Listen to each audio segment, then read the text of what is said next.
Hey YouTube, welcome back to Welding with Grandad. I'll just do a short one on gas flow out of the end of the nozzle. What a lot of people don't know. So if you keep the eye on the ball bearing, it flows and hits the top of the tube, which is called gas surge. It hits the top of the tube and then drops back down to, I've got it set at 10. And what I also want to cover is, that's a flow indicator I've got set on the wall, and the reason I have that one is to show me if I've got a leak. So you see it drop down and it's actually recording 1 or 2 litres.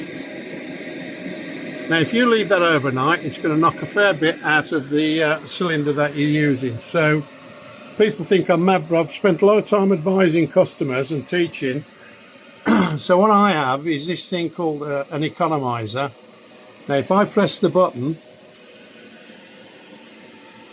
if you watch how this flows, it came up slowly. I'll do it again. It came up slowly. Now that thing there is controlling the surge into that hose there, which goes to my manifold on the wall. But pressure builds up in the line to it and in that little box I've made and through the MIG welder, and then you'll get a build up of pressure and you get gas surge. It'll cost you a lot of money, especially if you're doing lots of brake arc or tacking.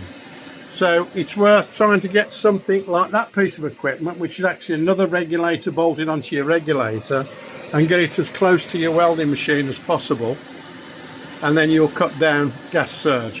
And then I always have an indicator just to show me if I've got a leak, and I have there, it's about 2 litres, so it looks like it's coming out where I connect to the back of the welding machine. So I hope that's of use. End the message.